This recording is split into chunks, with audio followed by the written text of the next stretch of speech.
Nous nous trouvons actuellement devant la cathédrale Saint-Pierre de Poitiers. Cette cathédrale a beaucoup fait parler d'elle ces derniers temps, puisque de simples travaux de maçonnerie ont amené à une véritable chasse au trésor. Suivez-moi et partons à la découverte de ce secret dévoilé. C'est en 2012, alors qu'une simple opération de maçonnerie devait être effectuée suite à des infiltrations d'eau sur les badigeons de la voûte du transept sud, qu'un événement inattendu s'est produit. Un chef-d'œuvre de l'art mural datant du XIIIe siècle a été mis à jour. Historiens, restaurateurs, visiteurs, tout le monde s'accorde à dire que ces fresques sont remarquables. Pour trois raisons. D'une part, pour la qualité. On peut facilement constater que les couleurs, le bleu et le rouge, sont magnifiquement conservés. Alors les pigments qui ont été utilisés sont précieux, sont rares et surtout sont extrêmement de qualité, puisque là nous avons du bleu azurite, ce sont les pigments azurite, qui est un bleu minéral naturel constitué par un carbonate de cuivre pour les chimistes. Ce pigment est connu depuis l'Antiquité. Aujourd'hui, l'équivalent synthétique serait le cendre bleu. Il y a également ce rouge sang de cinabre. Ça, c'est le nom du pigment historique. C'est un des pigments rouges les plus connus, puisqu'il est connu lui aussi dès l'Antiquité, et c'est un sulfure de mercure naturel. Alors, il est légèrement orangé et de manière synthétique et avec le temps, il a fini par s'appeler le vermillon. Deuxième point remarquable est la superficie. Globalement, les fresques ont été peintes sur environ 900 mètres carrés au total, sur une hauteur de voûte de 20 mètres. Alors ça équivaut à une semaine de travail par mètre carré pour un restaurateur. Et cela travaille seulement au scalpel pour le dégager et à la seringue pour consolider. Le troisième et dernier point sur le côté remarquable de ces fresques, c'est qu'elles datent du XIIIe siècle. À cette époque-là, c'est le style gothique rayonnant.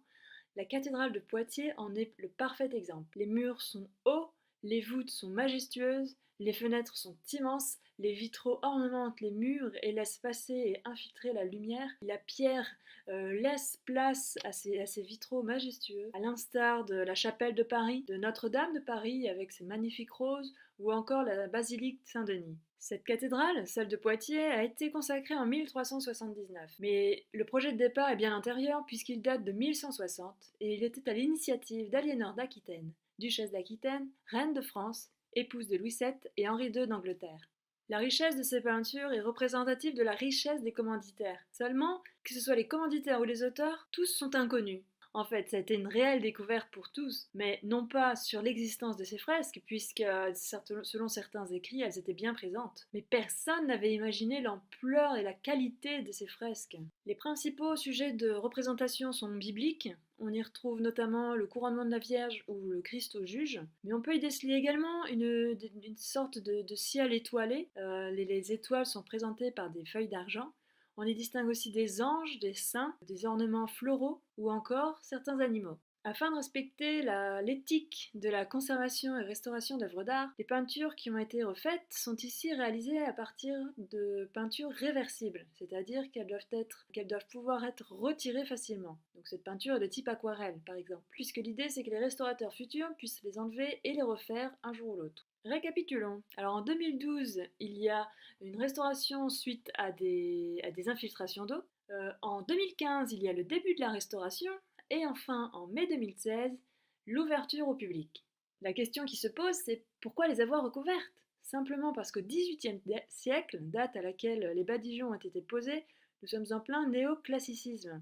Ce style-là est un retour à l'antique avec des formes simplifiées, des formes épurées, qui fait que les églises sont recouvertes, sont blanchies. On veut absolument la sobriété. Alors on le voit et on le constate, c'était vraiment un phénomène qui se retrouve sous toutes les formes d'art, notamment à travers la peinture de Jacques-Louis David, Hubert Robert, ou encore l'architecture à travers la Madeleine de Paris, ou bien le Panthéon. Mais sous tout ce padigeon, il y a encore apparemment d'autres trésors à découvrir. Selon certains écrits, il y aurait probablement d'autres peintures, d'autres fresques, d'autres trésors sous les voûtes du transept central cette fois. Affaire à suivre donc.